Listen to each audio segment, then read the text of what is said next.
எல்லாருக்கும் வணக்கம். இன்றைக்கி நாம் ஒரு டென்னிஸ் போட்டியை பார்க்குறதுக்காக இங்கே வந்திருக்கோம். இங்கே எல்லாரும் பிளேயர்ஸை மீட் பண்ண வருவாங்க. ஆனால் நாங்கள் வந்தது ஒரு பர்டிகுலர் பர்சனை, இம்பார்ட்டண்ட்டான பர்சனை பார்த்தே ஆகணும் அப்படிங்கிறதுக்காக வந்திருக்கோம். வாங்க அந்த பர்சன் யாருன்னு பார்க்கலாம். டிக்கெட் செக்கினை முடிச்சுட்டு உள்ளே வந்தால் குறுக்க கயிறு கிடக்கு. இது எதுக்குன்னு பார்த்தா 2 பக்கம் 2 ஆள் கயிறை பிடிச்சிக்கிட்டாங்க. இந்த வழியாக தான் பிளேயர்ஸ் கோர்ட்டுக்கு உள்ளே போகிறதும் வெளியில் வர்றதுமே இந்த வழியாக தான் போவாங்களாமா. போட்டி முடிச்சுட்டு வரும்போது இந்த பிளேஸில் வருவாங்க இல்லையா, அப்போ நாம் அவங்கக்கிட்ட ஃபோட்டோ எடுக்கிறது, ஆட்டோகிராஃப் வாங்குறதெல்லாம் இந்த இடத்துல பண்ணிக்கலாமா.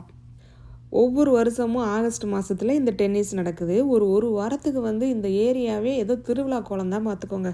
டென்னிஸ் கோர்ட்டில் நிறைய ஸ்டார் பிளேயர்ஸ்லாம் விளையாடிருக்காங்க. இந்த இடத்துல நாம் இருக்கிறோன்னு நினைக்கும் போதே கொஞ்சம் ஆச்சரியமாக தான் இருக்குது.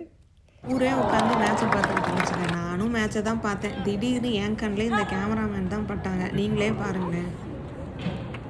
அந்த பால் போகிற பக்கமெல்லாம் இந்த கேமராவை அப்படி இப்படின்னு திருப்பிக்கிட்டே இருந்தாருங்க. நான் இதையே வேடிக்கை பார்த்துட்டு உட்காந்துருந்தேன். பார்த்துக்கிட்டு இருக்கும்போதே வயிறு கபகபன்னு பசிக்க ஆரம்பிச்சிருச்சுங்க. சாப்பிட்டுட்டு போயிடலான்னு கீழே வந்தாச்சு.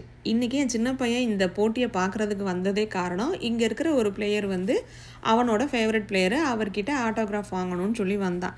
கடைசியில் என்னாச்சுன்னா அவர் தோற்று போயிட்டார். தோற்று போனவர் வேகமாக வெளியில் போயிடுவார். அவர்கிட்ட நம்ம ஆட்டோகிராஃப் வாங்க முடியாது. அதனால இவன் ரொம்ப அப்செட் ஆகிட்டான். ஆனால் நான் பார்க்க வந்த இம்பார்ட்டண்ட்டான பர்சன் இன்றைக்கி என் பையன் தாங்க. பெரிய பையன் இந்த டென்னிஸ் போட்டியில் பால் குரூப் பண்ணுறான். அவன் எப்படி பண்ணுறான்னு நான் இது வரைக்கும் பார்த்ததே இல்லை. அதனால் இந்த டைம் நான் அவனை போய் பார்த்தே ஆகணும்னு சொல்லிட்டு எல்லா மேட்ச்லேயும் நமக்கு சீட்டில் நம்பர் போட்டிருப்பாங்க. அதனால் லாஸ்ட் மேட்ச்சில் பின்னாடி போய் உட்காந்துருந்தோம்.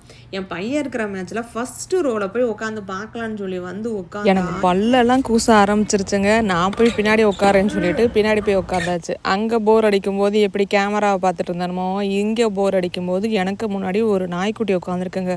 2 மணி நேரமாக அந்த நாய்க்குட்டி சமத்தாக உட்காந்துருந்துச்சு. மேட்சை முடிச்சுட்டு வீட்டுக்கு கிளம்பியாச்சுங்க. நைட்டு 11:30 ஆயிடுச்சு வீடு வந்து சேர. இந்த டென்னிஸ் US ஓப்பன் டென்னிஸுக்கு முன்னாடி நடக்குது. நிறைய பேர் இதை ப்ராக்டிஸ் டெஸ்ட்டாக கூட பயன்படுத்திக்கிறாங்க.